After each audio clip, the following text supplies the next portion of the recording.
Saludos a todos, son las 9 de la mañana aquí en Venezuela, en Chile también son las 9 de la mañana, ¿cierto, Verónica? Y Cierto, en las 9, Madrid punto. son las 13 de la tarde. Hoy vamos a estar conectados casi que de punta a punta,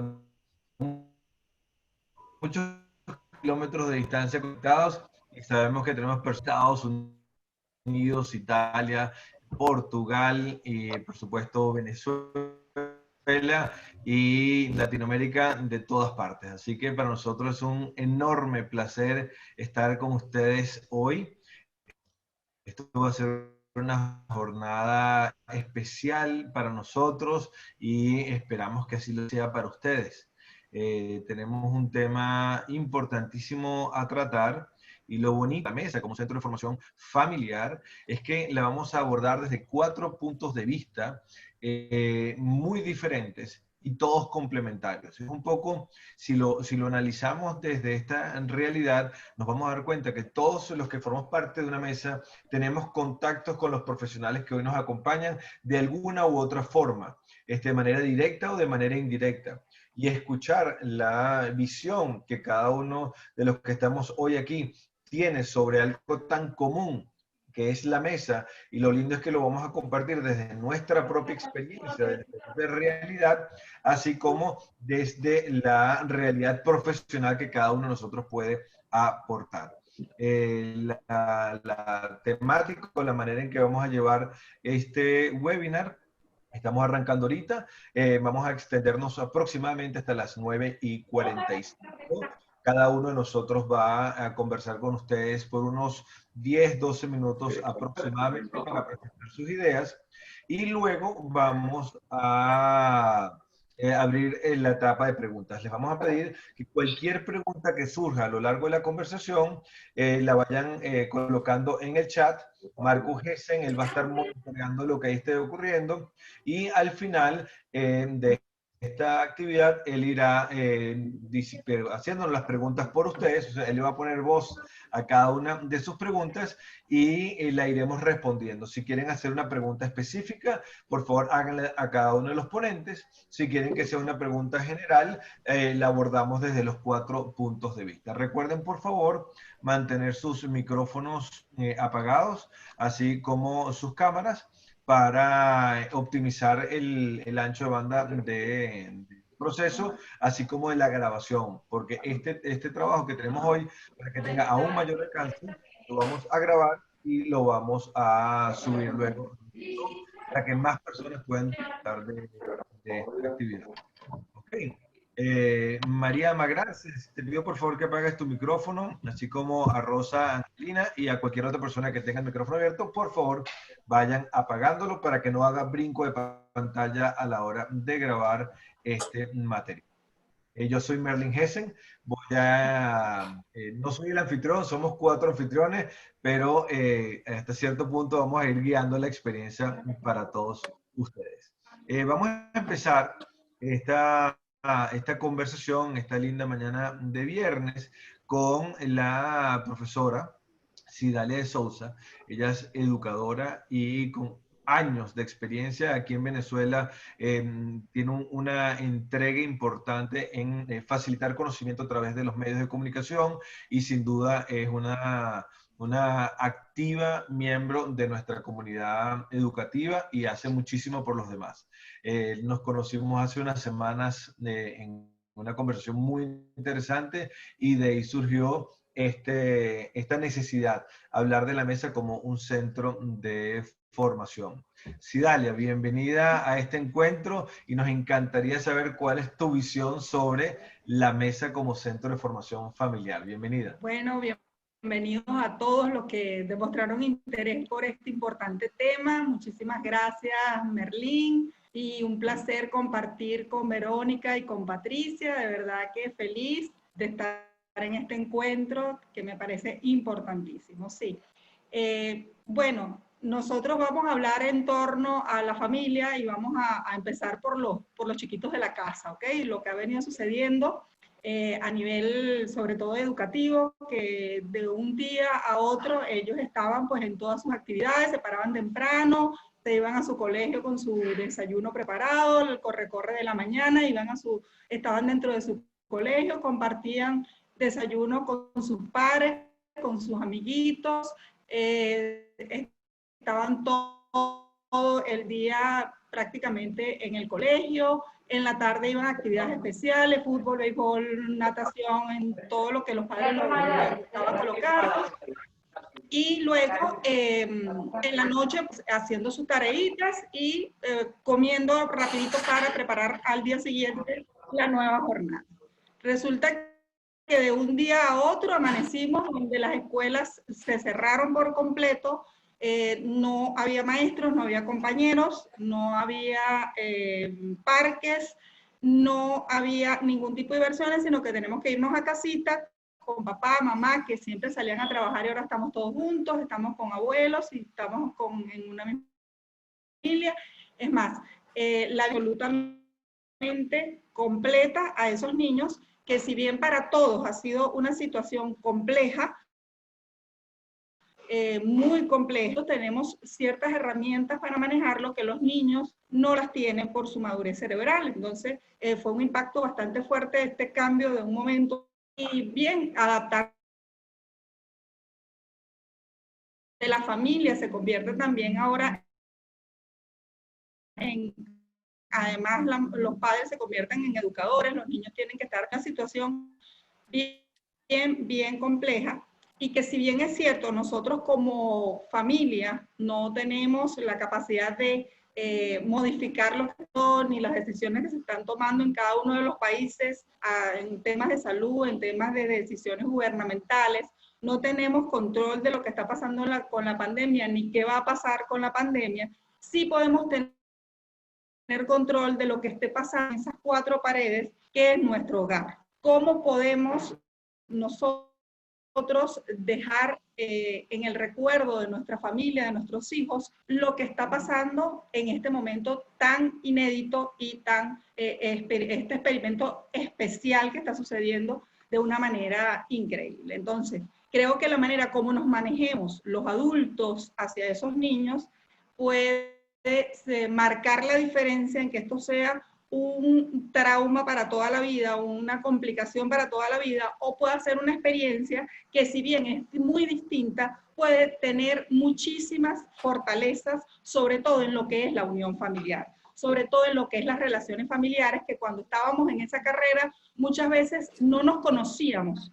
Los padres, los hijos a fondo, no teníamos ese tiempo de saber y de conocer a profundidad con nuestros hijos. Y una de las cosas más importantes en este momento es precisamente el tema que vamos a hablar hoy, que es esa socialización en la mesa. Empieza desde que decidimos qué es lo que vamos a comer hasta cómo nos vamos a sentar en la mesa, porque nuestros hijos nos van a recordar este episodio que estamos viviendo muchísimo por lo que coman y la forma, no solamente de la comida, sino cómo abordamos esta situación de la comida.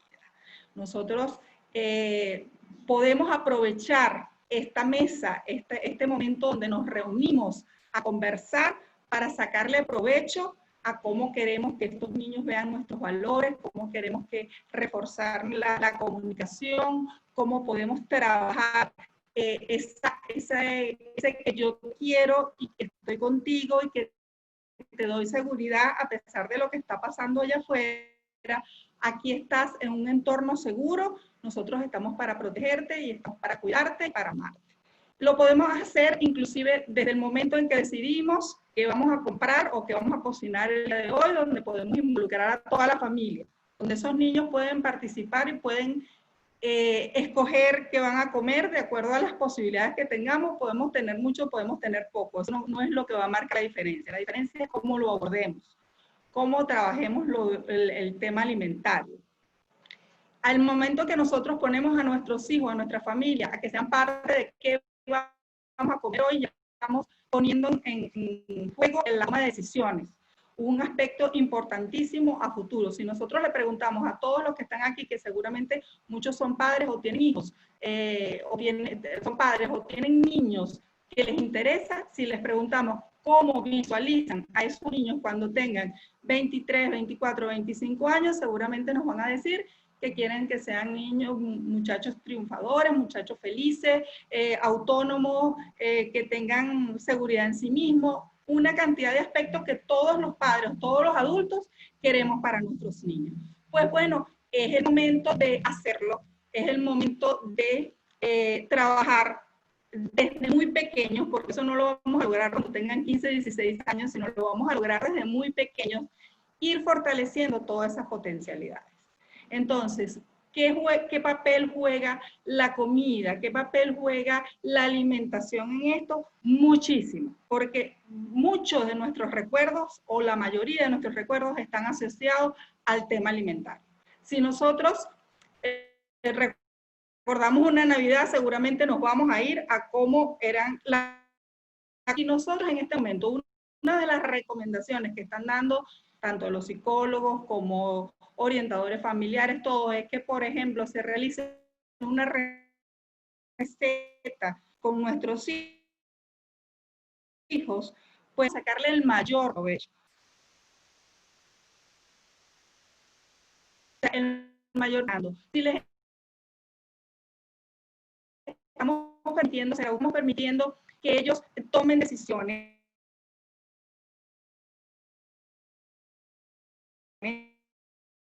ahí podemos aprovechar hasta aspectos académicos, colores, o texturas, cantidades de cosas que podemos trabajar alrededor de hacer una receta de cocina, que muchas veces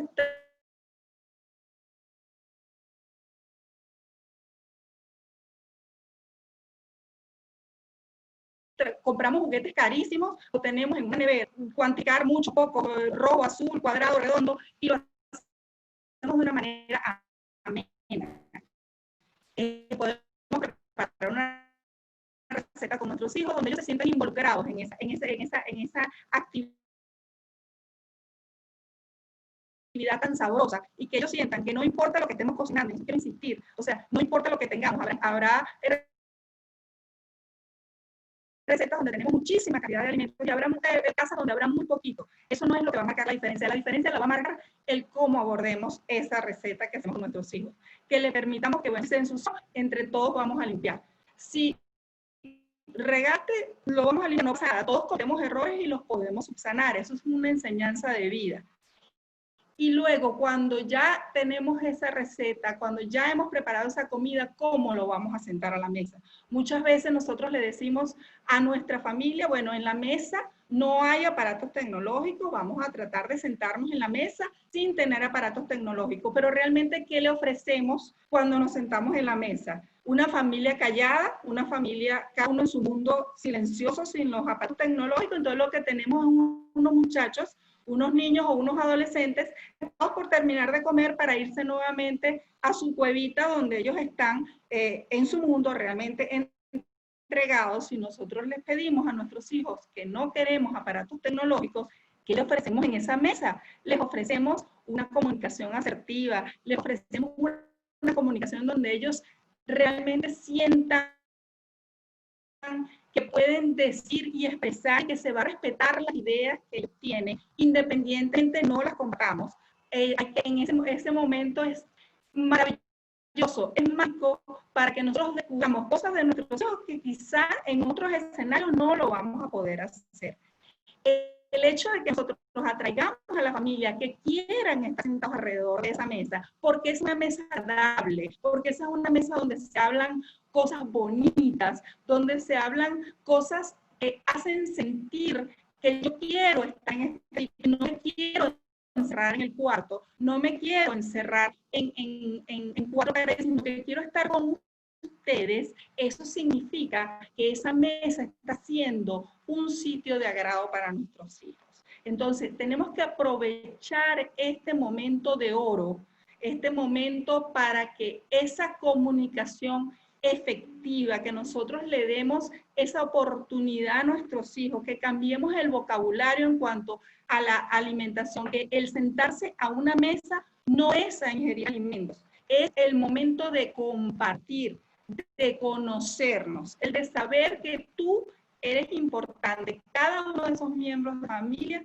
son importantes, y que tengamos empatía con nuestros hijos, que de repente si nuestros hijos están con un juego tecnológico específico, vamos a tratar de entender qué es para que tengamos temas de conversación y que ellos realmente quieran estar en ese lugar de la mesa, que puede ser el más maravilloso, que los niños lo estén esperando cuando termine el desayuno, quiere que llegue el almuerzo y después quiere que llegue la cena. Entonces, hacerlo desde la alegría, desde el que no importa cuánto tengo, pero lo estoy haciendo con amor y te estoy haciendo pequeña, y que si yo tengo un conflicto con un adolescente durante el día, que muchas veces suele pasar por el tema de que estamos en ese proceso de que yo soy rebelde, de un plático con un mensajito que le digamos a nuestro hijo: mira, realmente disculpa, no fue la manera como me quise expresar contigo, pero te amo. Ese papelito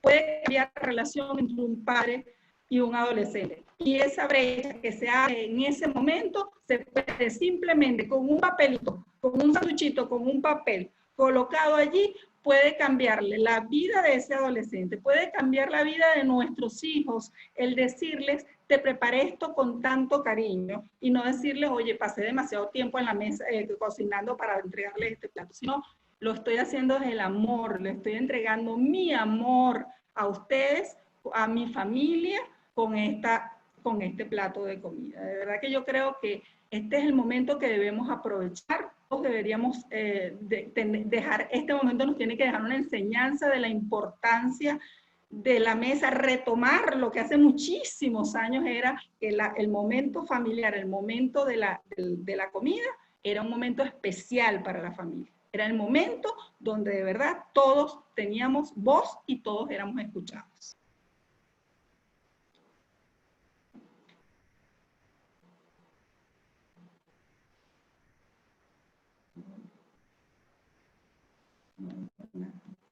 No se escucha. Ajá, no se oye. Ciertamente. Sí, dale, me encantó pensar desde la educación cómo a través de las formas que están dentro de la cocina uno puede potenciar el aprendizaje de nuestros hijos e integrarlos a algo que es tan natural como comer y como preparar alimentos. O sea, ya lo vamos a ver más adelante, pero qué importante es hacer consciente lo inconsciente, que de lo cotidiano podemos hacer algo extraordinario. De verdad, Cidalia, gracias por esa reflexión tan importante y tus palabras. Gracias. Ahora vamos a darle la palabra a Verónica Ular. Verónica, ella es psicólogo, graduada aquí en Venezuela en la UCB, en este momento está en Santiago de Chile y es certificada en disciplina positiva por The Positive Discipline Association. Ver la psicología y ver la vida desde lo positivo es una de las grandes virtudes que todos deberíamos cultivar. Verónica además es hija de Cidalia y fíjense ustedes cómo una mesa en familia es mejor si estamos todos juntos. Así que Verónica, bienvenida, qué gusto tenerte aquí con nosotros. Cuéntanos de la psicología, qué significa para ti la mesa como centro de formación familiar. Muchísimas gracias, Merlin, por esa introducción y muchísimas gracias a todos los que hoy nos acompañan para hablar de este importante tema. A mí realmente cuando ustedes me lo plantearon me pareció mágico, porque si hay algo que nos ha unido a los seres humanos a través de los siglos, ha sido precisamente la comida y precisamente la alimentación. Y que hoy estemos desde todas partes del mundo reunidos tratando de abordar este tema desde diferentes perspectivas, realmente me sorprende y me conmueve. Fíjense, desde el punto de vista psicológico, esto daría para estar aquí unas 5 horas o unos 5 días. Sin embargo, la alimentación lo podemos empezar a ver que si bien constituye una necesidad primaria, nosotros los seres humanos, a diferencia de otros animales, a diferencia de otros seres vivos, no solo somos biología, nosotros somos seres biopsicosociales, tenemos un componente social, tenemos un componente psicológico y tenemos un componente biológico. Lo hermoso de este tema es que constituye y abarca esos 3 grandes aspectos. Solo basta ver la cantidad de estudios que actualmente hay con respecto a la alimentación de la madre y la concepción. Desde ese mismo momento, cómo se van generando huellas en ese ADN de ese bebé que se está formando y cómo a la larga va a privilegiar o a tener predilección por algunos tipos de alimentos y por algunos tipos de cosas que su madre consumió, y no solo que consumió, sino la forma como lo hizo, si fue en un entorno agradable, si no, si le causó esa madre tristeza. Todo eso se va formando desde el mismo momento de la gestación. Después pasamos, y así como para hacer un recorrido súper veloz para poder enfocarnos en realmente lo que nos importa el día de hoy, al tema del vínculo principal que se establece entre los hijos y la madre en el momento del nacimiento, que puede ser la lactancia materna. Ojo, no quiero en estos momentos ser rígida, que si realmente no diste lactancia materna, no sirvió ese vínculo. No, porque va mucho más allá. Va la forma como se establece la alimentación, va la forma como yo le hago sentir a ese bebé que está protegido, que está acunado, que está contenido, que está alimentado en todo el sentido de la palabra y que está nutrido. Eso yo creo que es indispensable para la formación psíquica de un ser humano.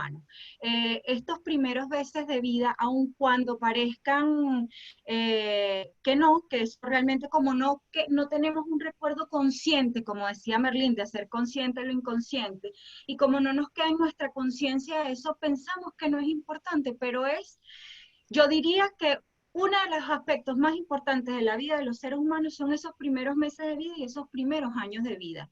Y el vínculo materno a través de la lactancia es realmente mágico. Ese bebé se va a sentir contenido, ese bebé se va a sentir completo y va a poder desarrollarse tanto psíquica como psicológicamente muchísimo, muchísimo mejor.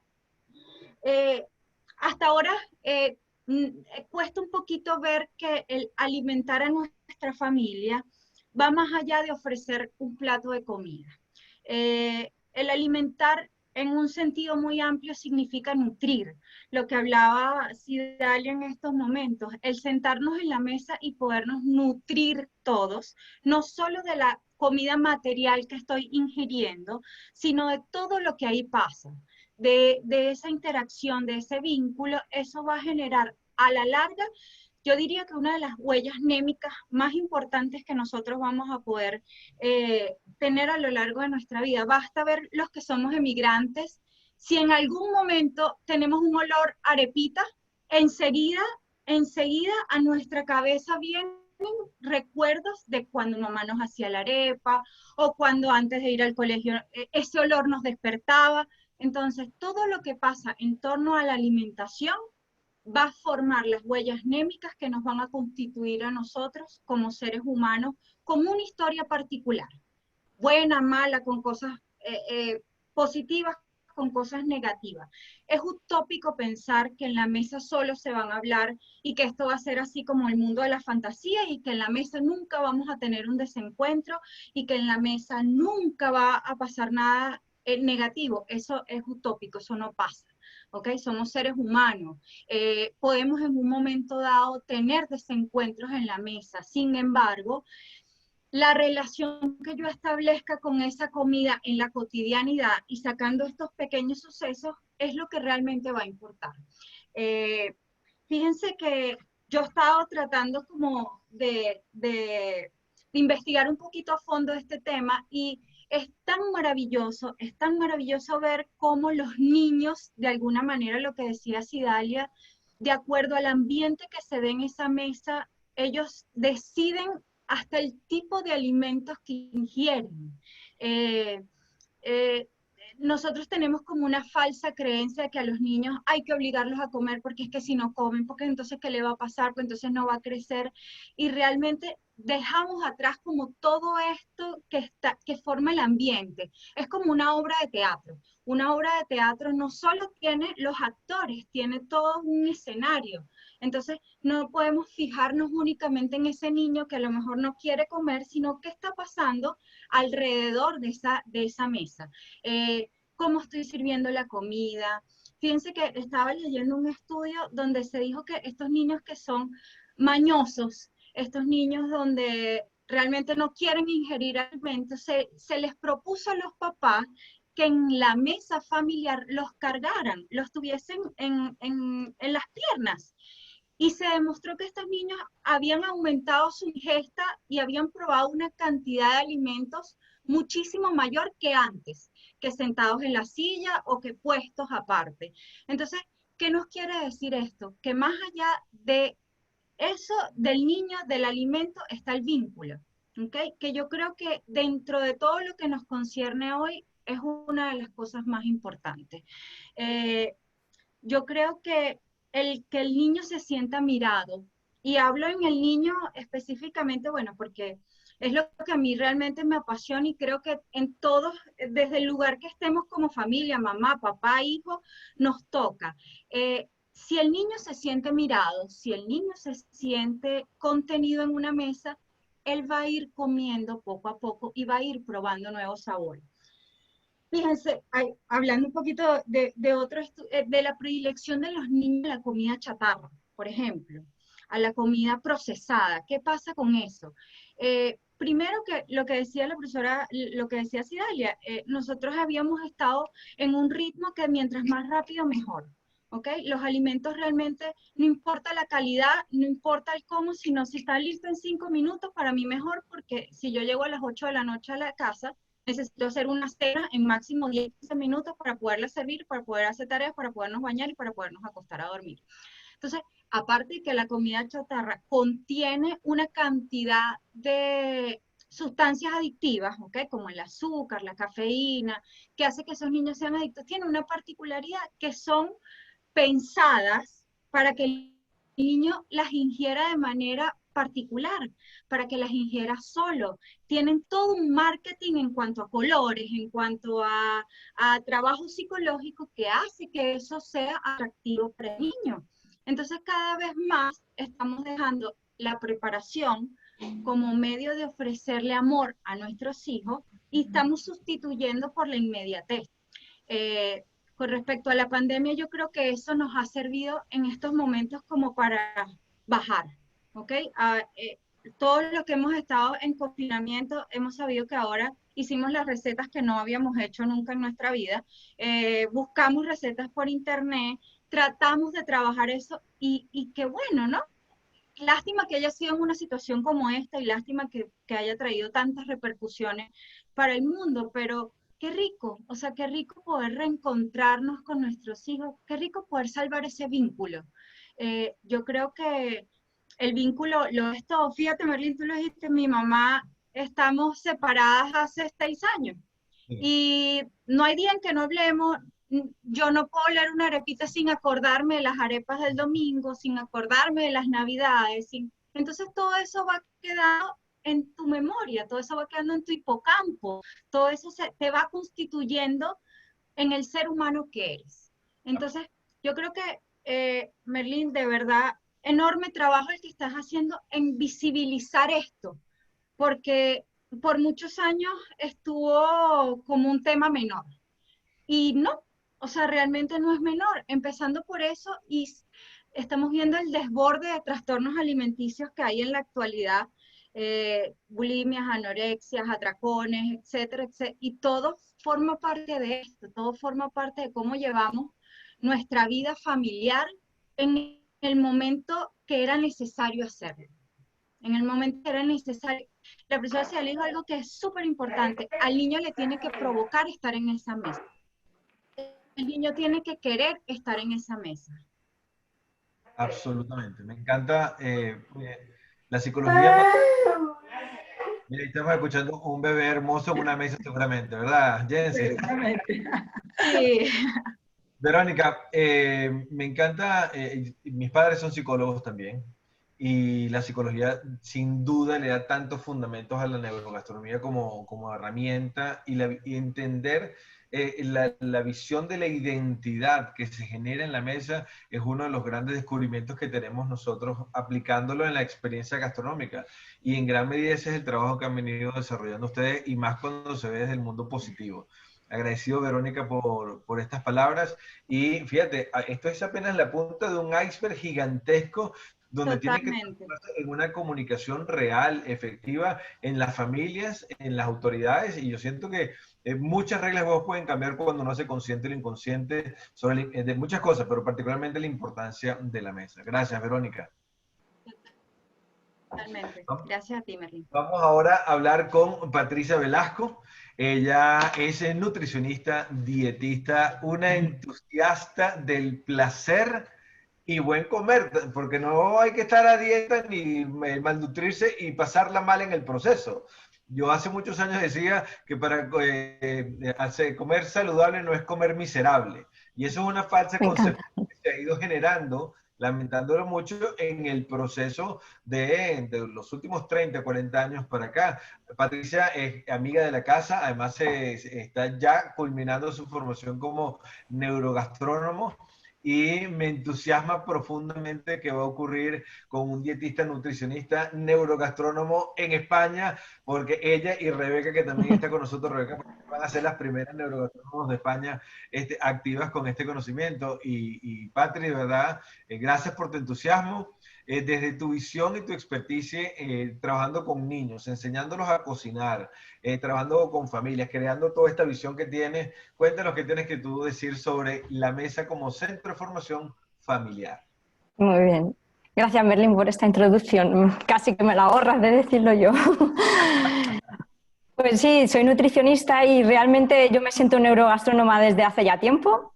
Por esto que estamos hablando, ¿no?, de mis experiencias con los niños y con los talleres que hago de cocina saludable en torno a las familias también. Y bueno, en principio dar la bienvenida a todo el mundo que sí, porque estoy alucinando la de gente que hay. Y lo estaba comentando Rebeca, que nosotros creíamos que esto era una cosa nuestra y al final hay mucha gente, ¿no?, que tiene este interés y que por eso está participando en este webinar. Así que enhorabuena a todos y bienvenidos. Pues nada, yo voy a hacer un poco la parte práctica, porque Merlin me pidió, ¿no?, que diera esas recomendaciones en base a mi experiencia, mis talleres con los niños también, no solo profesional, sino mis experiencias personales, lo que yo veo, ¿no?, en el trabajo con los niños, pero también el acercamiento que tengo pues con los hijos de mis amigas, bueno, en general de todo lo que veo.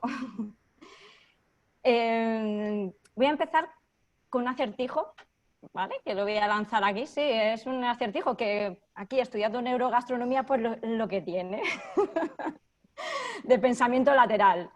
Algunos sonará chino, pero no pasa nada. Esto es simplemente participar y jugar y pensar un poco.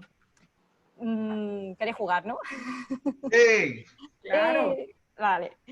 Venga, pues voy. Os pongo en situación. Un papá y un hijo que van en un coche, se van de viaje, tienen un accidente de tráfico, un accidente bastante grave en el cual el padre pues muere de inmediato, el niño queda gravemente herido y le tienen que operar de urgencia. Le mandan a un hospital donde allí hay una eminencia médica que seguramente le salve la vida. Y cuando llegan al hospital, el niño pues muy grave, ¿no?, le preguntan a esta eminencia médica si realmente puede operar al niño y que le salve la vida. Y bueno, pues dice que claro, que cómo no le va a salvar si es su hijo. Aquí la pregunta es, ¿cómo puede ser esto? ¿Pueden responder en el chat? Pueden responder en el chat. Si no responden, lo voy a decir rápidamente, porque yo este acertijo lo hice con mi amiga Carla, de 7 años, una gran colaboradora.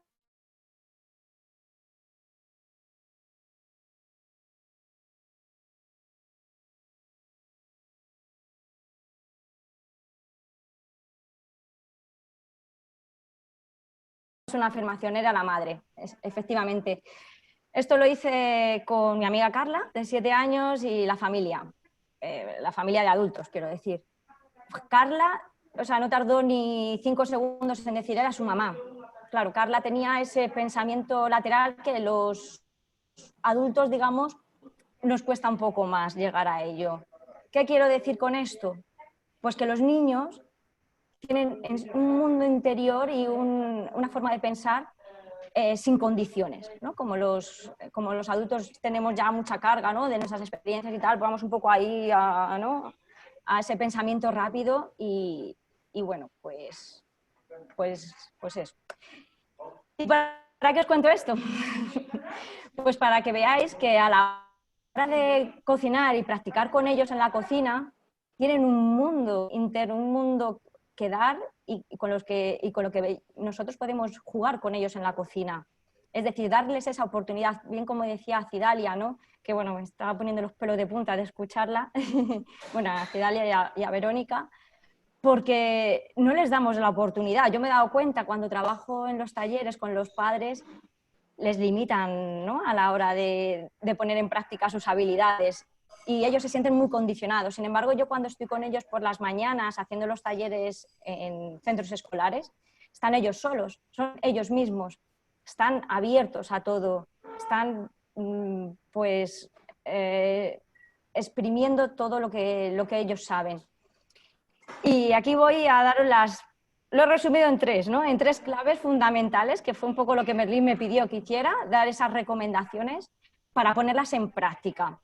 Entonces, la primera sería esa colaboración con ellos, o sea, crear un entorno colaborativo a la hora de practicar en la cocina, a la hora de cocinar juntos, desde un lenguaje, como bien ha dicho también Cidalia, ¿no? Un lenguaje, no ha sido esa la palabra, pero sí respetuoso, cuidando mucho, ¿no? Lo que decimos y incluso los gestos, ¿no? Con los que nos dirigimos a ellos, y normalizando. Ese sería el tercer punto, normalizar la situación en el sentido de que los niños comen verduras, ¿creéis que no? Y que los niños a la hora de poner la mesa también, y saben limpiar, y yo creo, es más, a mí me da la sensación cuando vienen a mis talleres que no les dejan limpiar en casa porque les encanta limpiar, les encanta organizar, les encanta hacer un montón de cosas. Y eso es básicamente porque veníamos hablando antes, por esa autonomía que sienten, ¿no? Que sienten al hacerlo, al que nosotros les dejemos hacer, desde esa seguridad que nosotros les generamos.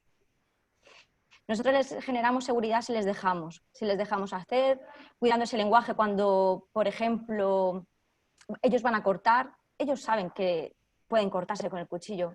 ¿Para qué les vamos a decir, cuidado que te puedes cortar? Además, yo no sé si os ha pasado, pero cuanto más te dice una cosa, con más miedo vas a cortar o a que se te caiga algo.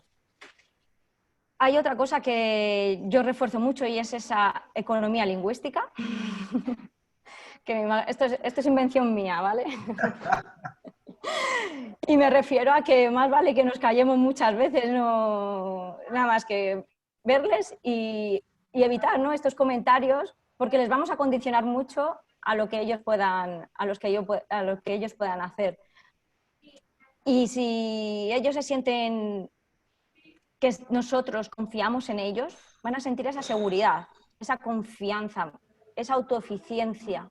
Y esto segrega en el cuerpo una serie de sustancias que activa una cosa que se llama ciclo de recompensa, y lo que hace es que incluso quieran volver a repetirlo, ¿no? Que se sientan tan reforzados y tan empoderados que ya no solo en este área de la cocina y de estar en familia en la cocina, sino en muchas áreas de su vida.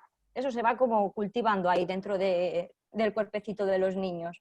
Incluso nos pasa a los mayores también. Y bueno, ¿qué más contaros? Con el tema del principio, ¿no? Lo que os decía de la colaboración.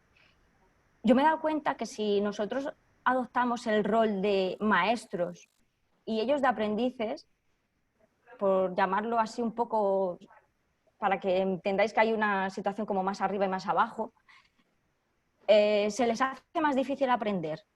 Y si nosotros optamos por compartir con ellos estos momentos de forma colaborativa, en el cual sea yo te enseño, tú me enseñas, esto les va a generar a ellos también una sensación de yo puedo también hacerlo y yo voy a hacerlo. ¿Qué pasa? Que cuando ellos están cocinando, tenemos la tendencia a decirles cómo tienen que hacer las cosas, ¿no? Esto se hace así, se hace así. No, vamos a dejarles que ellos hagan. ¿Y cómo lo podemos hacer? Preguntándoles, ¿cómo lo harías tú? ¿Qué ingredientes le echarías? Darles esa opción, esa oportunidad de que ellos elijan. Si les ponemos ingredientes saludables, pues la tendencia a que ellos sean sanos la tenemos asegurada. No les vamos a prohibir que no coman o no les vamos tampoco a insistir a que lo prueben. Ellos tienen la opción de elegir también. Y esto es como sembrar semillitas. Mira, mi amiga Carla, la de 7 años, tenía verdefobia. Esto es otro término que me he inventado yo, pero es para que se entienda bien. La verdefobia para mí es algo de, ¿no? que significa, pues, bueno, pues Carla empezó a cocinar conmigo ya hace un par de años y bueno, a ella le encanta además hacer, deshacer y hasta subirse por encima de la cocina para coger el último cacharro que haya más arriba del armario. Carla ahora cuando prepara una ensalada con aguacate, el aguacate no llega a la ensalada. Es decir, se lo come por el camino. Y esto es algo que, bueno, la madre, que es mi mejor amiga, pues está encantada. Ahora es más mejor amiga mía, de hecho. Y hay veces que Carla, aunque cocine, y cocine cosas verdes, no las prueba, a veces ni las prueba. Pero esto es lo que os he dicho antes, es ir sembrando semillitas y a la larga un día querrá probarlo. Pero si nosotros le insistimos, pruébalo, venga, tal, pues la niña cuanto más, o la niña o el niño, cuanto más insistimos, incluso le podemos generar más rechazo a que lo quiera probar. Así que dejar y economía lingüística sobre todo. Además hay otra cosa que sucede que se llama el efecto IKEA. Esto ya no es mío, es parte de la gastrofísica y es el efecto que se produce en los cuerpos cuando nosotros hacemos algo por nosotros mismos. Conocéis todos IKEA, ¿no? Me imagino, esa tienda de muebles que tú compras un mueble y el que te lo montas en casa eres tú. Pues cuando tú ves tu mueble ahí montado en tu casa, te llena de orgullo y satisfacción, ¿no? El tener ese mueble montado porque lo has hecho tú. Pasa lo mismo con la comida. Cuando uno crea sus propios platos, pues hay algo que se genera en el cuerpo que debe ser lo mismo que, ¿no? que lo del mueble, que hace que después, a través de esa curiosidad y de, ¿no? esa gratificación que tienes de haber elaborado el plato, pues tengas ganas de comerlo. Entonces, dejemos que ese efecto IKEA vaya haciendo también su proceso a lo largo del tiempo y que no es tampoco inmediato. Y bueno, pues no sé si me queda algo de lo que quería yo comentaros. Cuidar sobre todo lo que hemos dicho, el lenguaje de normalizar en cuanto al tema de las verduras. No demos por hecho de que los niños no comen verduras, porque muchas veces cuando hablamos pues les estamos transmitiendo un mensaje que ya les condiciona, ¿no? El otro día aquí, por ejemplo, estoy aquí en un balneario maravilloso y tengo el placer de comer en un comedor con mucha más gente y rodeada de familias, de niños. Siempre, pues, no sé, me suele pasar esto de que se me rodean por todos los sitios y entonces estoy viendo cosas que digo, madre mía. ¿Y qué pasa? Que cuando alguien le ofrece a un niño un plato de arroz y le dice, bueno, tengo un plato de arroz de primero que lleva verduras, pero si quieres le quito las verduras. Pues claro, obviamente el niño ya, ¿qué mensaje está recibiendo? Pues que el plato con verduras está malo, pues si me las quita. Entonces cuidemos ese lenguaje. Y se cuida pues quitando ese pensamiento, ¿no? De que los niños pues comen verduras y no dando por hecho de que no. Entonces...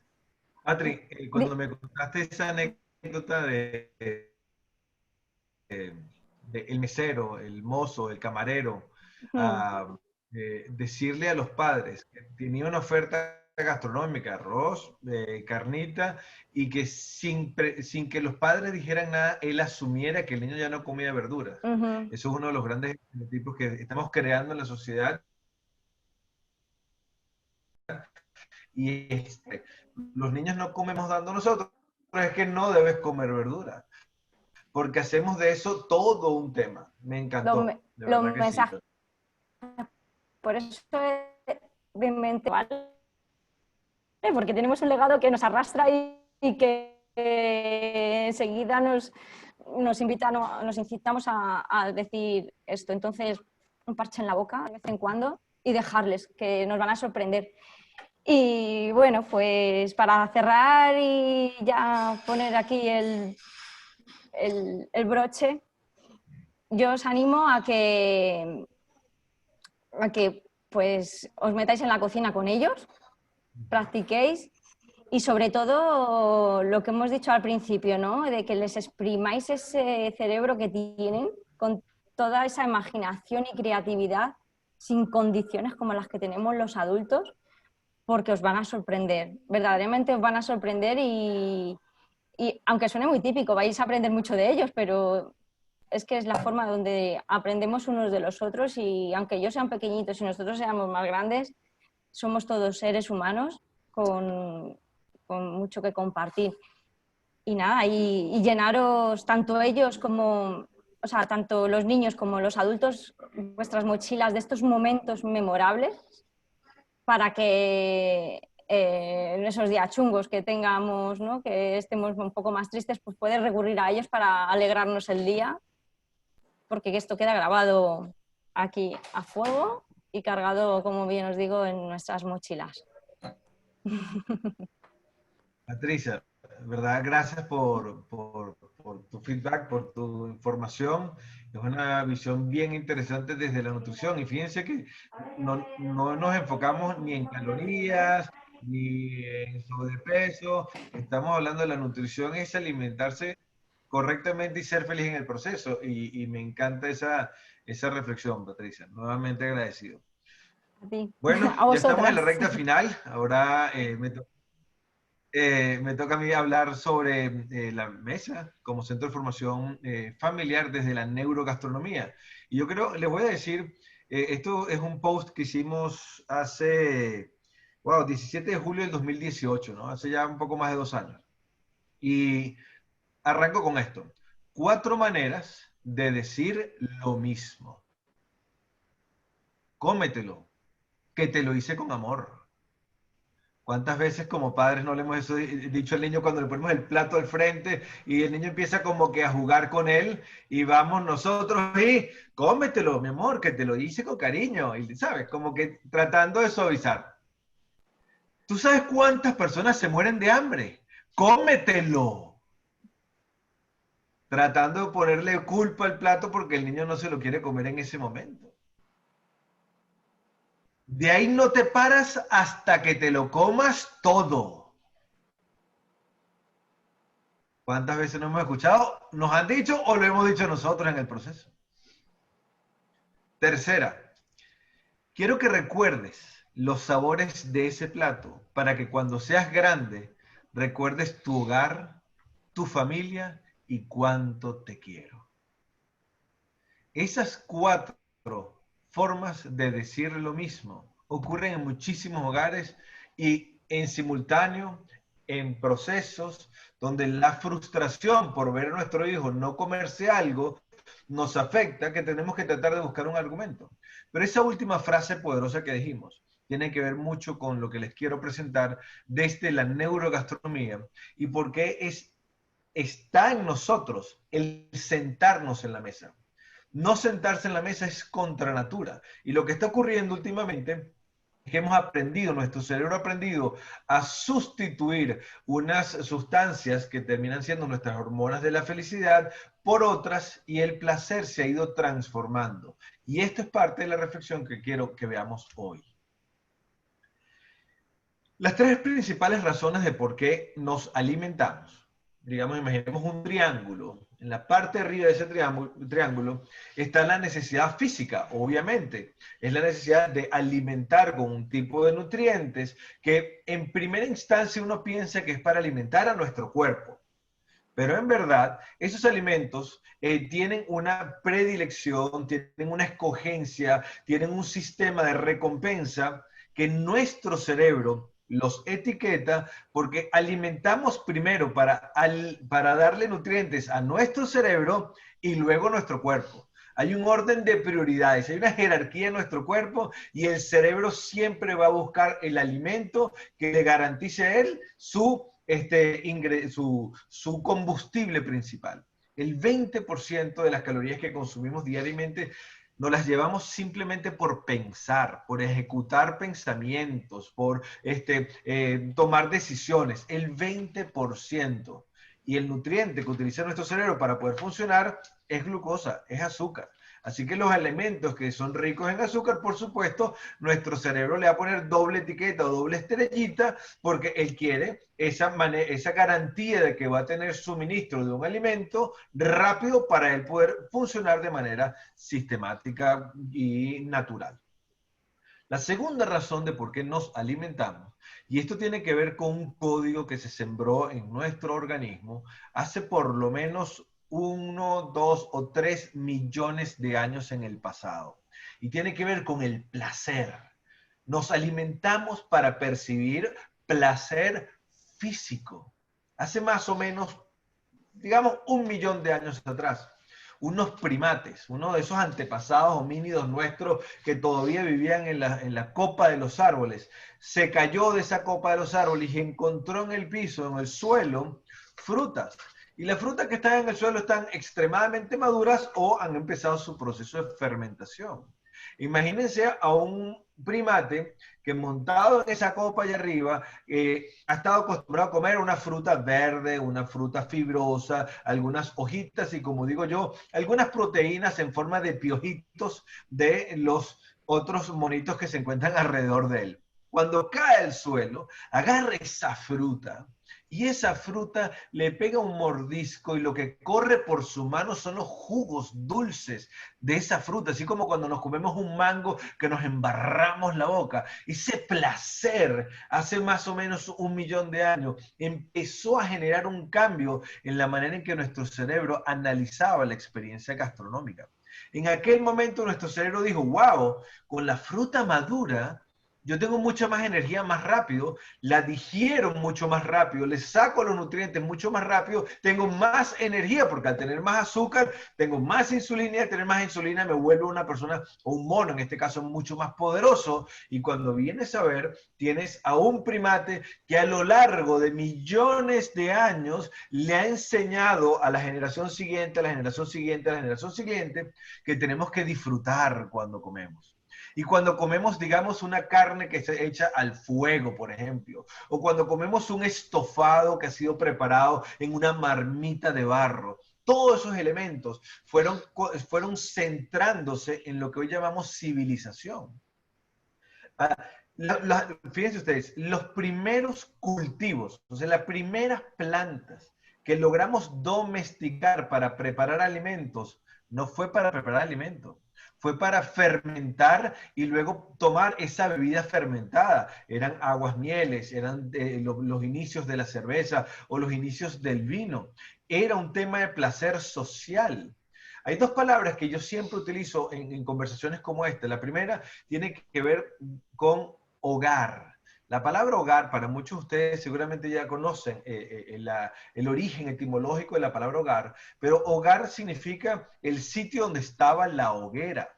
La hoguera es el fuego en donde preparábamos nuestros alimentos, es donde está el calor, es donde está la luz de la casa, donde naturalmente nos reunimos en torno a ella para disfrutar del placer de un alimento. Pero ahora viene la tercera parte de esa trinidad de por qué nos alimentamos como nos alimentamos, que es nuestra identidad. Nos alimentamos porque somos seres sociales. Escogemos el tipo de alimento porque a través de los alimentos nuestra mente responde a 4 preguntas poderosísimas que le hemos estado haciendo desde hace más de 2500 años. A través de lo que comemos sabemos quiénes somos, de dónde venimos, quiénes nos acompañan y hacia dónde vamos. Cuando retomamos las palabras de Verónica, hace un ratico ella hablaba, por ejemplo, el olor de la arepita y cómo inmediatamente ella podía recordar a su mamá, a Cidalia. es una clara demostración de cómo nuestra mente utiliza el alimento para fijar memorias. Y esto es una pregunta que quienes me han escuchado hablar de esto saben por dónde vengo. Quiero que cada uno de ustedes en este momento piense en un plato de su infancia que los haya hecho felices.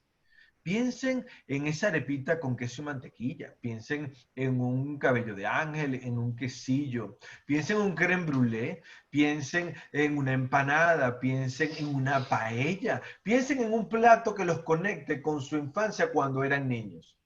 Uno puede decir, wow, es que a mí me encanta ese plato, ese era mi plato favorito.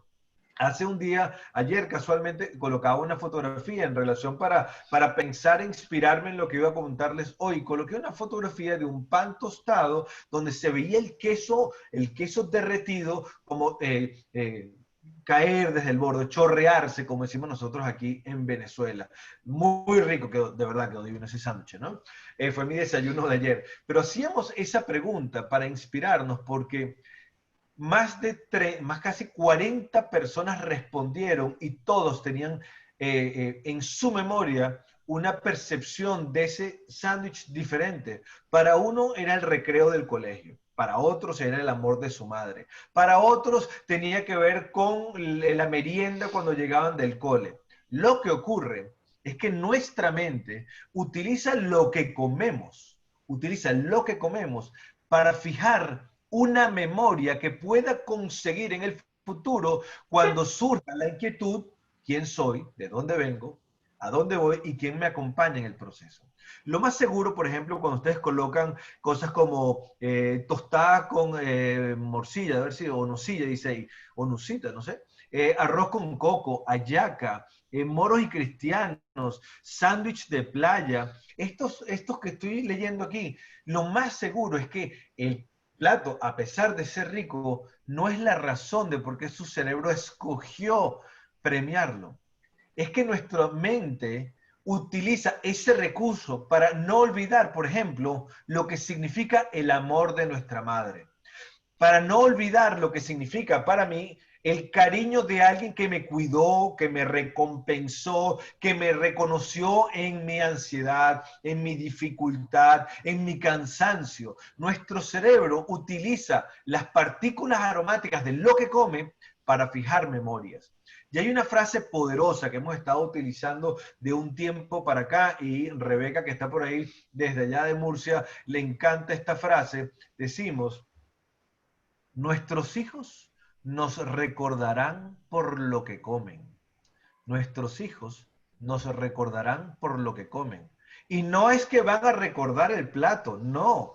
Es que mi personalidad, mis enseñanzas, mis principios, mis creencias, lo que me hace a mí Merlín, mis hijos lo van a recordar porque a través de lo que comen conmigo en la mesa, a través de las preparaciones que hacemos juntos en la cocina, a través de esa experiencia, su cerebro va a guardar esa memoria.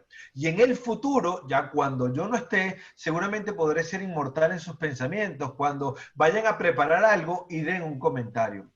Aquí les comparto una intimidad. Desde que mis hijos empezaron a ir al colegio a los 3 años, Gabriel tiene 19 ahorita, Sofía tiene 14 ya. Y desde que mis hijos tienen 3 años, cuando van al colegio, todos los días, yo a ellos les preparo lo que ellos llaman el choco choco, que es una bebida achocolatada, leche con un poco de chocolate disuelto, rico, y se los preparo. Y todas las mañanas, cuando íbamos al colegio, en estos tiempos obviamente no estamos yendo, abría la puerta con mucho entusiasmo, les cantaba una canción a mi hija, le daba un fuerte abrazo a mi hijo, pero siempre con mucha alegría, y le entregaba ese chocochoco. Ya Gabriel está en la universidad, por lo tanto ya yo no le doy su chocochoco, él se lo sigue preparando. Yo solamente puedo imaginar que mi hijo Gabriel en un futuro, cuando, no sé, tenga 30, 40 años y a él le toque llevar a sus hijos al colegio y yo esté ya como un abuelo tranquilo, mi pelo blanco, haciendo las cosas que me gustan hacer, tranquilo en mi casa. Y si mi hijo, antes de llevar a, a su hijo o a su hija en el futuro al colegio, los levanta con alegría y les da un chocochoco, yo estaré en esa casa por siempre. Porque yo sé que yo me sembré en su memoria gracias a un ritual gastronómico que todos lo tenemos. Hay una otra frase poderosa que a mí me ha inspirado mucho, ya para ir cerrando mi idea, que es algo obvio, lo que es la verdad para uno no es la verdad para otros. Y aquí les va una reflexión que aprendí de un estudiante de nuestro diplomado en neurogastronomía aplicada. Este estudiante nos contaba que su madre fue una persona que cuando muy joven, ella tenía dificultades económicas importantes, era madre soltera, tenía 2 hijos y le estaba costando mucho salir adelante en ese momento de su vida. Y nosotros aquí en Venezuela tenemos un tipo de harina que se conoce como harina areparina, harina de maíz precocido, en la cual nosotros la utilizamos principalmente para hacer arepitas. Arepas asadas, arepas fritas, uno de nuestros platos típicos. Y resulta que hay una preparación que llamamos bollitos, que es la misma masa que se le da una forma de cilindro, ¿verdad? Y se hierve en agua, un poquito de sal, y cuando flota ese bollito, que es una ricura, uno se lo come, usualmente con mantequilla, queso, con huevito frito y ya está. Esta madre no tenía suficiente dinero para alimentar a sus hijos como podía. Y para rendir el alimento que ella tenía en su casa, ella preparaba el bollito que le iba a dar a su hijo que tenía 2, 3 años. Y el agua que había quedado donde se había hervido ese bollito, que es un agua como blancuzca, ¿verdad? Ella le colocaba un poquito de azúcar, unas gotas, digamos, de vainilla cuando tenía, y eso lo colocaba dentro de un teterito. Y era lo que le daba de comer a su hija menor, porque no tenía cómo alimentar más a sus hijos. Entonces, de un bollito, ella sacaba 2 platos. Y esta madre, cuando contaba esa historia, para ella significa una proeza, un dolor, porque ella como madre está viendo la dificultad de lo que significó eso para ella y lo miserable que seguramente se sintió al no poder darle un alimento digno a sus 2 hijos por igual, sino tener que incluso escoger. Y eso tiene una connotación importante. Pero lo que es la verdad para uno no es la verdad para otro. Fíjense lo maravilloso cómo funciona nuestra mente. La hija, que hoy en día es madre, felizmente casada, tiene 2 hijos. Los fines de semana, ella suele preparar bollitos para sus 2 hijos. Y ella agarra ese agua que queda ahí, lo coloca en un platito y se lo come como un atol con azúcar, porque para ella es el plato más rico del mundo. Porque para ella ese plato significa el amor de su mamá, su infancia feliz y segura, porque para esa niña su realidad era amor incondicional de su madre. Eso es lo que significa un plato. Cuando nos sentamos a la mesa, quiero que por favor reflexionen que cada uno de los ingredientes preparados con amor, sin importar si son muchos o son pocos puestos en ese plato, el cerebro lo va a utilizar para fijar memorias. Si nos sentamos a la mesa desde la ansiedad y hablamos de situaciones de estrés que todos podemos tener en este momento, habrán platos que utilizarán esa etiqueta para recordar qué significa ansiedad, qué significa el miedo, qué significa el estrés de estar hablando, por ejemplo, de los muertos que tiene el COVID. Si hablamos desde la alegría y sobre las memorias, que a mí son importantes cuando yo era niño y la comparto con mis hijos, habrán platos que de repente se transformarán en la historia de mi papá cuando él era niño y ese hijo la podrá contar en el futuro. Y tiene que ver con la segunda palabra que le quería comentar, que se llama compañía. La palabra compañía, su origen, tiene que ver con cum panis. Y cum panis es en torno al pan. Estar en buena compañía, naturalmente, es estar en torno al pan. porque a través de ese pan que rompíamos y compartíamos con las personas que estaban alrededor de nosotros, es cuando se narraban las grandes historias de la familia, de nuestro origen, incluso hasta de nuestros dioses o de nuestro Dios en ese momento. Y eso quedó guardado en la memoria porque el pan fue el vehículo para recordar. Hoy hemos visto cómo la mesa para educar, hemos visto cómo la mesa sirve para ser felices, cómo la mesa sirve para integrarnos en hábitos alimenticios que nos hagan sentir saludables. Y ahora les voy a decir cómo ser felices. Nosotros somos el resultado de las historias que nos contamos. Somos felices si nos contamos historias felices. Somos infelices si la historia de la vida que nos contamos, la contamos desde la infelicidad, desde el dolor, desde la pesadez, desde el resentimiento.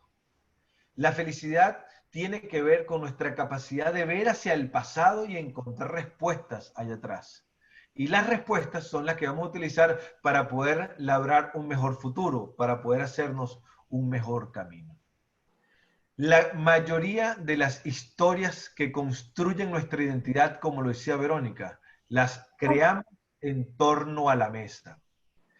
Las mesas que son únicas, las mesas que son de celebración, pasan a tener en nuestra mente dos memorias, una memoria emocional y una memoria contextual, una memoria que tiene un recuerdo preciso y claro y evidente, y una emoción que fue acuñada con él.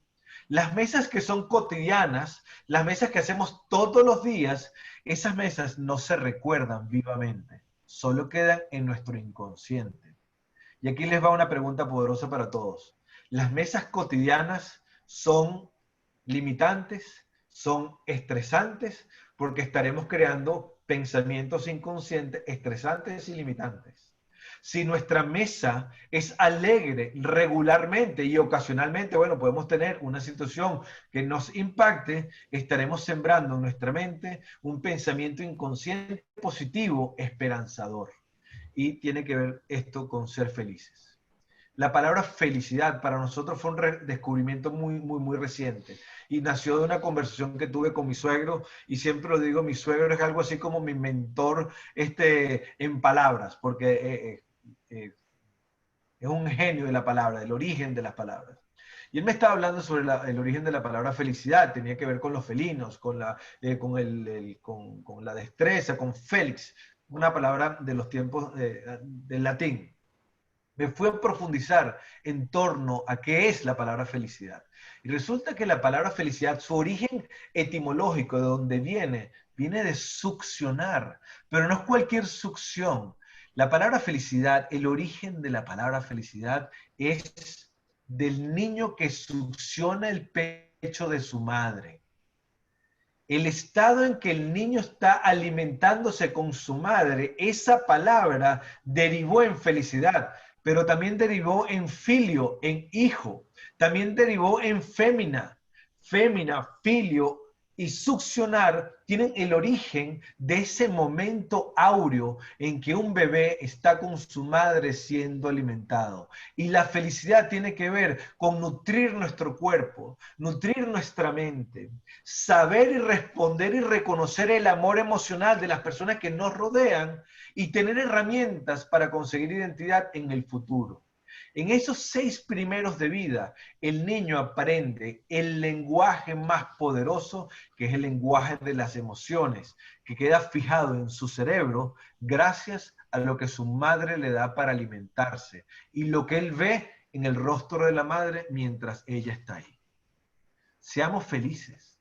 Compartamos en la mesa desde una visión mucho más amplia y entendamos que en el puesto de la mesa, en el hogar, es mucho más lo que ocurre de lo que parece ser evidente. Hagamos consciente lo inconsciente. Bravo. Gracias. Gracias de verdad. Me encantó. Nos pasamos un poquito del tiempo, pero siento que era importante que los 4 pudiéramos hablar como hablamos y entregarles este mensaje a cada uno de ustedes. ¿Les parece, si Dalia, Verónica, Patri, si hacemos ronda de preguntas? Sí, Pueden claro. hacerlo. Y unas al principio, las tengo por aquí anotadas. Marcos, ¿tú has leído algunas preguntas por ahí que tienes pendiente? Sí, tengo 3 preguntas pendientes. ¿Cuáles serán? Cuéntanos. Una de Gabriela para Patricia, para Pati. ¿Cómo puedo estimular a mi hijo a probar nuevos sabores y texturas? Para Patricia, ¿Cómo se llama?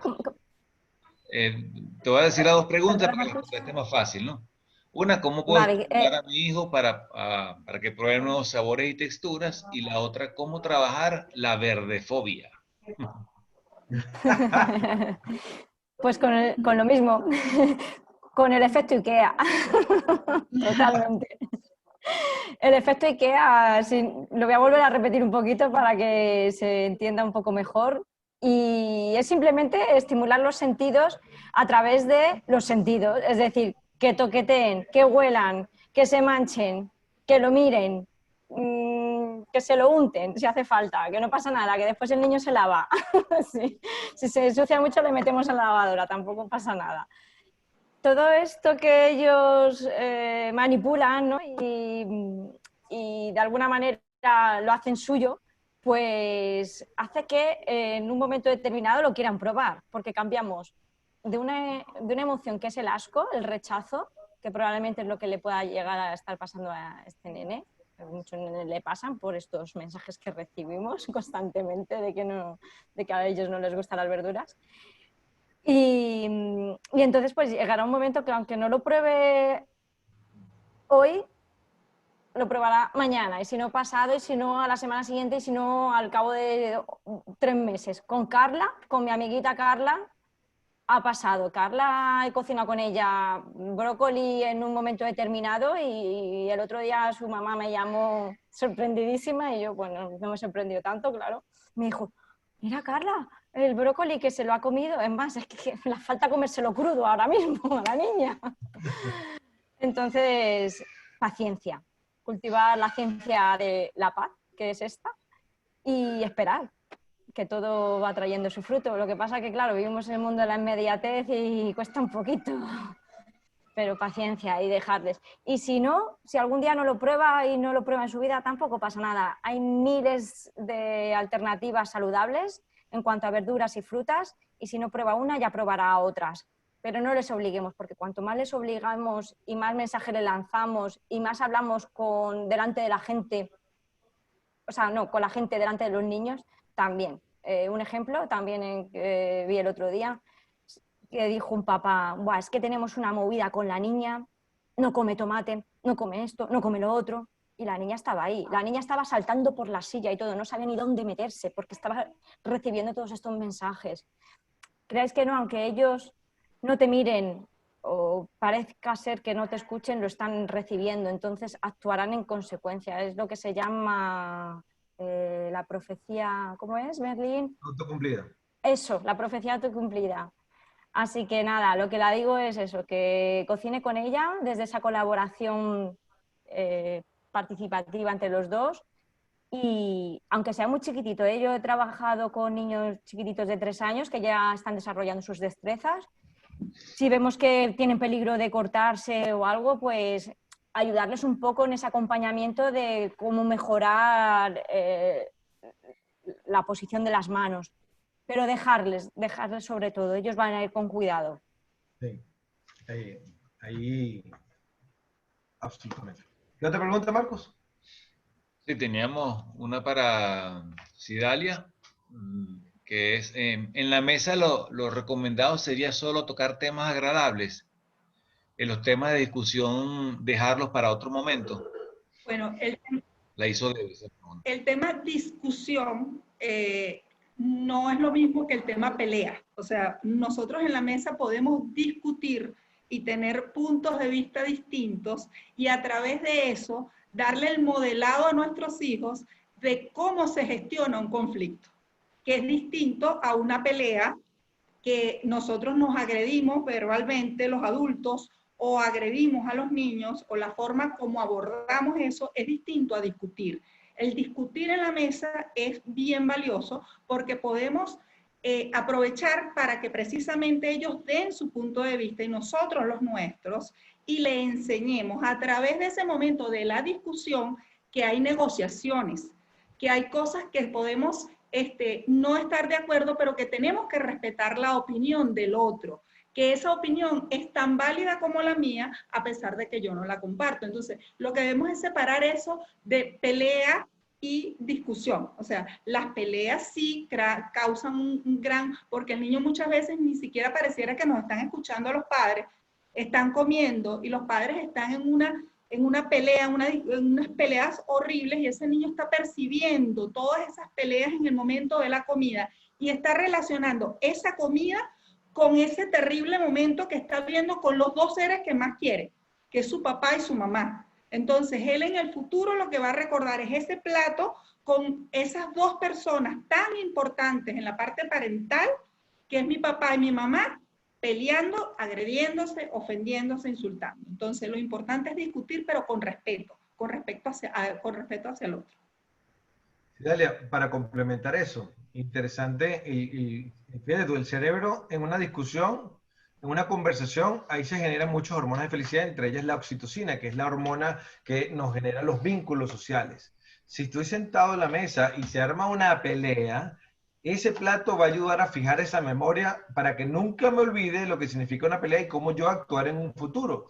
Si se vuelve recurrente, imagínense el mensaje que quedó, lo que decía yo de lo cotidiano. Lo cotidiano no se recuerda desde el punto de vista contextual, pero sí se recuerda desde el punto de vista inconsciente. Por lo tanto, tenés un niño que va a recordar que la mesa es un centro de conflicto permanente. ¿Por qué me debo yo sentar allá?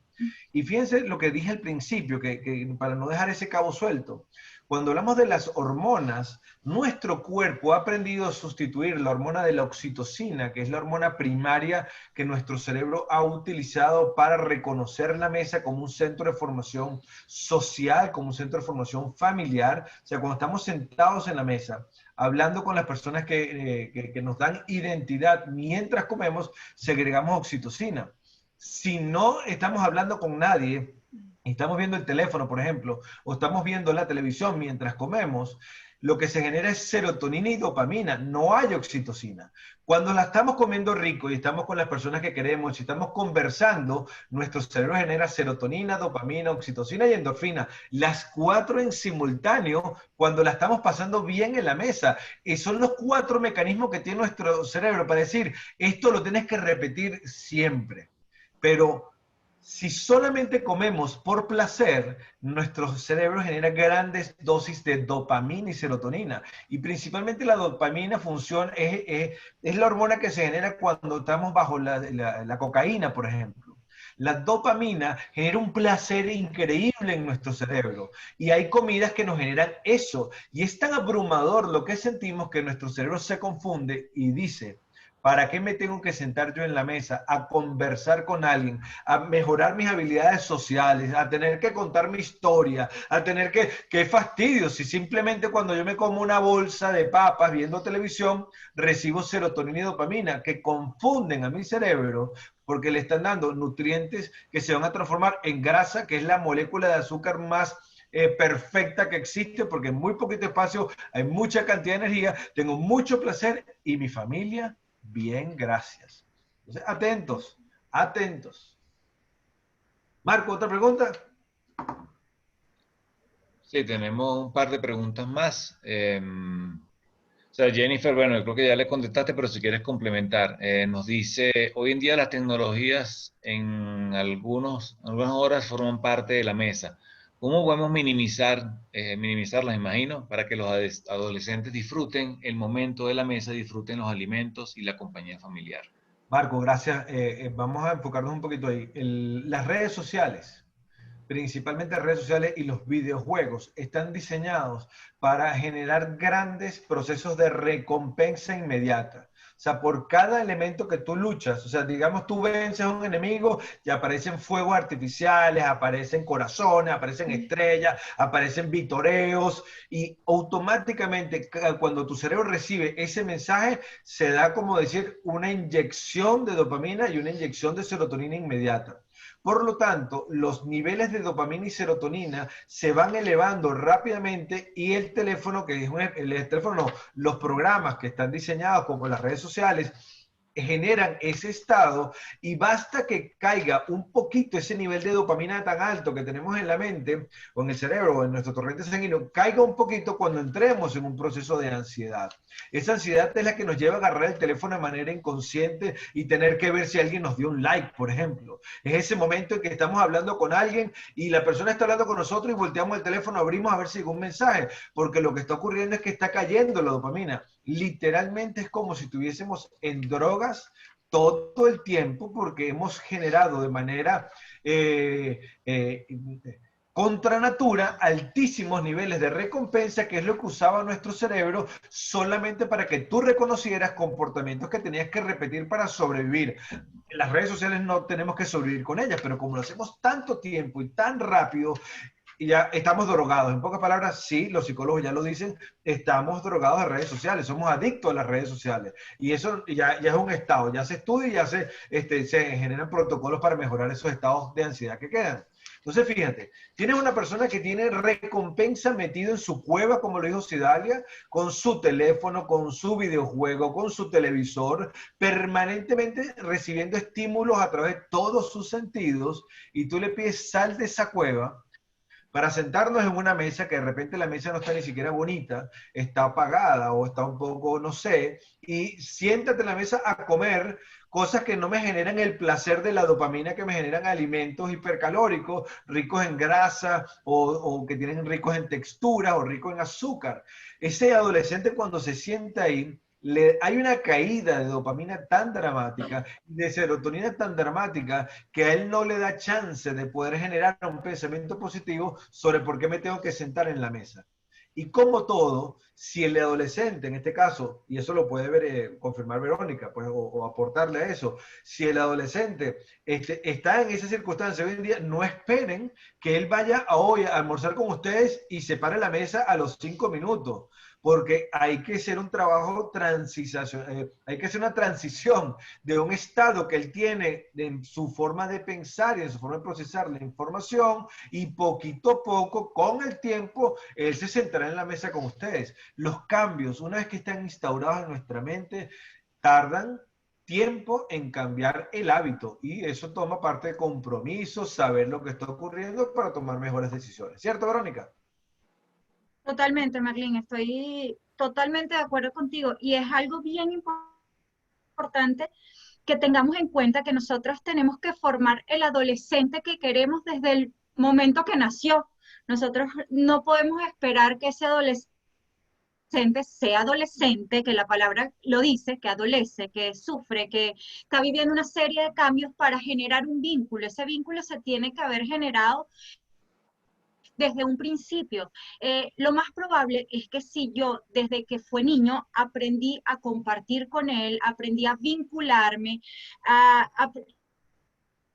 una de las necesidades básicas del ser humano es pertenecer. Si ese niño desde muy chico se acostumbró a que pertenecía a una familia, que pertenecía a una mesa, que pertenecía a un compartir, lo más probable es que viva esa adolescencia también con sus cambios, con sus ganas de encuevarse, pero logre mantener ese vínculo porque él sabe que pertenece. ¿Okay? Él sabe que ese es su lugar, que ese es su sitio, pero si durante la niñez lo que hicimos fue maltratarlo con la mejor intención, porque ojo, nosotros como padres siempre queremos hacer lo mejor, aunque no siempre nos salga, pero regañamos, castigamos, prohibimos durante la niñez. En el momento de la mesa probablemente ese adolescente no va a querer sentarse, y como lo dices tú, Merlín, si resulta que ya me llegó la adolescencia, no lo hice antes y ahora quiero cambiar, que es muy válido, porque siempre se puede mejorar, tenemos que tener paciencia, tenemos que trabajar el vínculo, tenemos que hacer que ese adolescente se sienta que pertenece a una familia, que él forma parte. Tenemos que empatizar con esa mentalidad adolescente que muchas veces no es fácil. Uno, porque ellos creen en la inmediatez, es todo para hoy, el futuro no existe, nada me va a pasar a mí, eso le pasa a los demás. Entonces, empatizar con eso, con todo lo que tenemos en nuestra cabecita de adultos, no es fácil, pero hay que intentarlo. ¿Ok? Hay que intentarlo. Si a los adolescentes les gusta un grupo de música, hay que intentar vincularse con eso, hay que intentar escucharlo. A lo mejor no nos gusta y no tenemos por qué fingir que nos gusta porque ellos saben que estaríamos fingiendo, pero tenemos que tratar de entrar a su mundo. ¿Ok? No así porque yo vi una charla de que es importante sentarnos en la mesa, entonces a partir de mañana todo el mundo se sienta en la mesa, entonces aquí más nadie. No. ¿Ok? Tenemos que atacar eso desde diferentes francos, desde la música, desde los amigos, desde que quieres estudiar, desde que te gusta, y probablemente poco a poco lo vayamos enganchando hasta que logremos nuestro objetivo, que es disfrutar y ser felices, como lo dice Merlín. Yo creo que ahí está el punto clave. Tú decías algo del hábito. El hábito, los estudios que se han hecho, 21 días tiene que hacerse de manera consecutiva, la misma secuencia de pasos para que el cerebro logre hacer cierta modificación y logre incorporar un hábito. Pero eso no es tan mecánico. O sea, no, y más cuando estamos hablando de adolescentes y de familia, no es tan así. Entonces tenemos que ser muy pacientes porque puede tomar mucho más. ¿Okay? Más si no se hizo un trabajo de vinculación desde el principio. Yo creo que ahí está la clave. Bien. Marcus, ¿otra pregunta? Sí, tenemos dos pendientes. Una que la hizo Gabriela Borges para ti. ¿Cuál crees tú que es el reto y el obstáculo más grande que como padres tenemos para mantener ese vínculo gastronómico con nuestros hijos? Okay. La voy a atacar de dos flancos, porque no sé cuál es la percepción de Gabriela en este momento. Para muchos padres, cuando le quedamos algo de comer a nuestros hijos y el hijo no se quiere sentar a comer o no le gusta la comida, lo tomamos personal. Pensamos que están diciendo, es que tú no reconoces el amor que yo tengo por ti y la comida que yo te hice. Y eso es lo que genera a veces conflicto. O sea, nos sentimos como que nos están haciendo, nos están dando la espalda. O sea, pero si yo te lo hice con amor, ¿cómo no te va a gustar? Bueno, es que sencillamente no me gusta. El que no me guste no quiere decir que yo no te amo, que no te quiero, que no te respeto. Son dos cosas totalmente diferentes. Porque a veces pensamos que el esfuerzo de hacer una comida es lo que queremos que nos reconozcan y no estamos cocinando por el sentarnos a la mesa. Son dos maneras diferentes de tema, ¿no? Si lo hablamos desde el reto y los obstáculos a tener en torno a la mesa, yo creo que de alguna manera esto regresa a la conversación que acabamos de ir hilvanando en esta última parte de este webinar. Como reto, tenemos que comprender y entender que la mesa es un centro de formación familiar y un centro de formación social. Todo lo que ocurre en la mesa va a quedar guardado principalmente en el inconsciente de cada uno de nosotros y eso va a marcar la manera en que nos comportamos en el futuro. Siddhartha lo dijo de manera perfecta. Nosotros aprenderemos a cómo conversar, discutir, amar, querer, cómo narrar nuestras historias, cómo socializar con nuestros compañeros de trabajo en el futuro, en la medida que estamos sentados en la mesa también, porque nuestro cerebro va a tener mecanismos para fijar memorias que tienen que ver con el comportamiento y se da en torno a la mesa. Por lo tanto, la mesa es algo mucho más que un plato, unos cubiertos y alimentarse de manera balanceada con tanta proteína, tanto carbohidrato y tanto vegetales. Eso es parte de una pirámide, ¿cierto? Entonces, primer reto. Principal obstáculo, luchar en contra de nuestros propios hábitos. Lo que decía Patrick, lo que decía Verónica, lo que decía Sidalia y en alguna medida yo. Cada uno de nosotros tiene sus propios fantasmas. Y nuestros fantasmas también vienen de nuestra niñez. Si a mí, por ejemplo, yo lo reconozco, a mí el berro, esa hierba, si es como un tallo con hojitas redondeadas, a mí me parece extremadamente amargo. Y yo siento... Puede ser el dolor psicológico, que aquí atrás, ¿sabes? Me siento una puya aquí atrás y lo detesto. Y es un plato que a mi papá le encantaba. Y yo si me lo como solo es así que arrugo la cara horrible. Me lo como con un aderezo basado en mayonesa, como el aderezo César, y me encanta. Pero reconozco que en mi casa no traigo berro porque a mí no me gusta mucho el berro. Estoy privando a mis hijos de que ellos se alimenten de algo que a ellos les puede gustar y que curiosamente ese plato lo puede vincular con su abuelo y no necesariamente tengo que yo estar vinculados a un plato de la historia cuando yo quiero que mis hijos se vinculen con su abuelo a pesar que a mí no me guste. Entonces yo tengo obstáculos reales de mi comportamiento, de mis creencias, que para protegerme yo digo que protejo a mis hijos. Y son dos cosas diferentes. No le quitemos las oportunidades a nuestros hijos de vivir sus propias experiencias, que escojan ellos cuál es el camino que ellos quieren tener y entendamos que los rituales de la mesa van a ser la base de la identidad de ellos en el futuro y si lo vemos de la manera más maravillosa, la mesa será la base de nuestra inmortalidad para cuando nosotros ya no estemos. Sí, ya llegamos al final de las preguntas. No sé si quieran dar unas palabras de cierre. Qué bueno. Dale una última reflexión.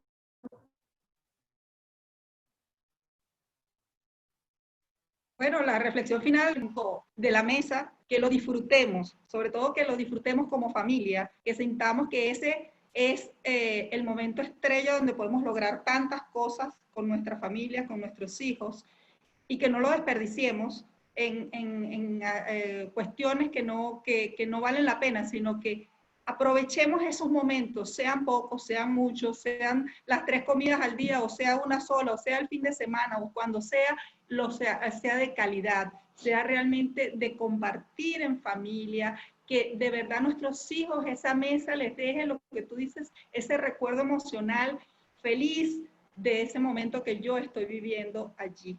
Y que estemos en un futuro, querramos replicar eso que nosotros estuvimos de niños, lo repliquemos en familia, como tú dices, con tus hijos y que tus nietos, que es lo que uno aspira. Y bueno, aquí voy a echar un cuentico que Verónica me dijo que no lo echara, pero ella por lo menos le da ella, a mí me encanta porque su hija, ella todas las meriendas le hace los sanduchitos con corazones, con diferentes formas y le pone un mensajito que te vaya muy bien en tu prueba, hija, te amo. Y eso para mi nieta Adriana es tan importante que ella un día se le perdió el papelito y cuando la fuimos a buscar, que en ese momento yo estaba ya con Verónica, ella estaba llorando porque el papelito se le había perdido.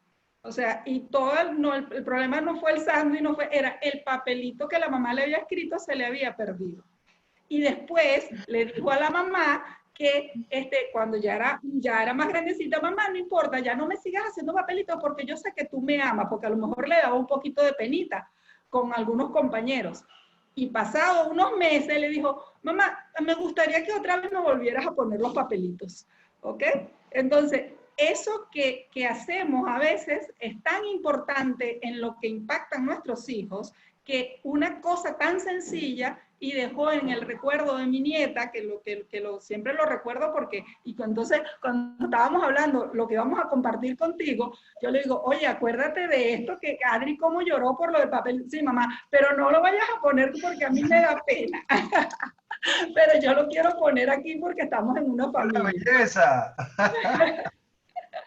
Entonces, bueno, de verdad que eso es importante. Esos pequeños detalles con nuestros hijos, que a veces no cuestan nada, y no nos quitan tiempo, no nos cuestan dinero, y que impactan de una manera increíble en lo que puede ser el día a un hijo. Le puede cambiar la vida de ese momento, y ahí está mamá presente a pesar de que yo no estoy contigo.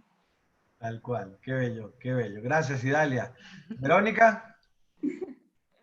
Bueno, después de esta echada al agua que me hicieron. No, bueno, yo quiero agradecerles a todos enormemente, de verdad la he pasado espectacular. Me he nutrido muchísimo de todos sus conocimientos, de todos sus aportes, y me llevo estas ganas de seguir aprendiendo en torno a eso, porque creo que es esencial. Si bien es, como lo hemos hablado, es una necesidad biológica, yo creo que la alimentación es la forma de decir te amo, es la forma de amar, es la forma de pertenecer, es la forma de estar más bonita y más material que podemos hacer, porque el hacer una comida lleva tanto de nosotros, lleva tanto de nuestro ser, que el dárselo a otro es una forma de amar, y creo que si le damos el valor que tiene, vamos a poder generar una sociedad muchísimo más bonita. Esto que hemos hablado hoy es tan hermoso porque además pertenece a tanto, no solo a la familia, sino a la cultura, a la sociedad. En ese plato, en esa mesa está todo. Está nuestra familia, están nuestros ancestros, está la sociedad, está todo. Entonces yo creo que en la medida en que nosotros podamos ir enriqueciéndonos con eso e ir transmitiéndolo, me encantó la historia de la leche con chocolate, Merlín. Eso precisamente es lo que yo he querido ir haciendo con mis hijas en la medida de lo posible, que cuando vean algo se recuerden de mamá, que vean que mamá las ama, aun cuando no estén, porque no sabemos hasta cuándo estamos. Pero si logramos sembrar esa semillita y traspasar, pues creo que generaremos una sociedad muchísimo más bonita, más armónica y mejor. Agradecida, infinitamente agradecida por todo. Gracias, Verónica. Tal cual, qué emocionante. Patricia. Bueno, yo tengo el corazón que, como le he dicho antes a Rebeca, me va a salir por la boca o bien me va a explotar en el pecho. Y sí, es que sí lo siento ahora mismo. Bueno, pues nada, yo voy a terminar con una frase de Adriana García, que está por aquí también, es otra neurogastrónoma a la cual he conocido también a través de Merlín. Nos hemos hecho muy seguidoras la una de la otra porque yo empecé a leer sus comentarios y sus publicaciones y dije, esto parece que lo estoy escribiendo yo. Entonces, bueno, compartió nuestro webinar y puso esta frase y dijo así, esta pregunta: ¿cuál creéis que es el centro de origen de creación de experiencias sensoriales, emocionales, placenteras y memorables en el hogar?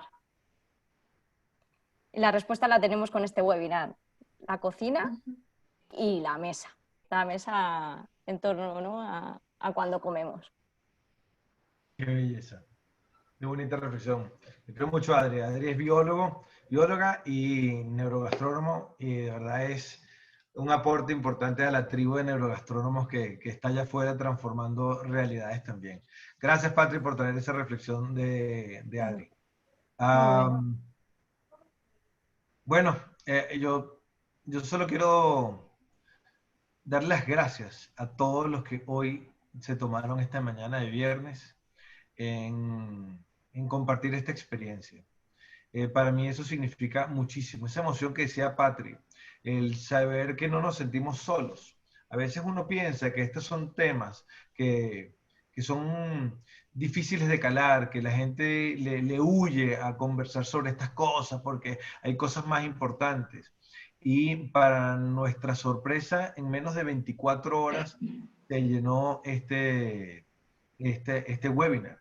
El interés de este tema está en la mesa porque está en nosotros, en el fondo, y es evidente que todos sabemos que podemos mejorar esa experiencia para todos, y es evidente que la mesa definitivamente, a mi parecer, es el principal centro de formación familiar y social al cual podemos acceder sin mucho problema y tener por lo menos una jornada al día en que sabemos vamos a estar sembrando una semilla que va a ser mejores ciudadanos en el futuro. Muchísimas gracias a todos, los honro, les doy las gracias por estar aquí y gracias. Gracias a todos los que participaron. Inmensamente agradecida, de verdad, y un encuentro feliz. Yo me voy con el corazón, como siempre, bueno, emocionadísimo por este encuentro. Feliz, de verdad. Muchísimas gracias a todos. Gracias, con el corazón llenito. Gracias, Verónica. Gracias, Patri. Gracias, Marcus. Y gracias a todos y cada uno de ustedes que han estado con nosotros el día de hoy.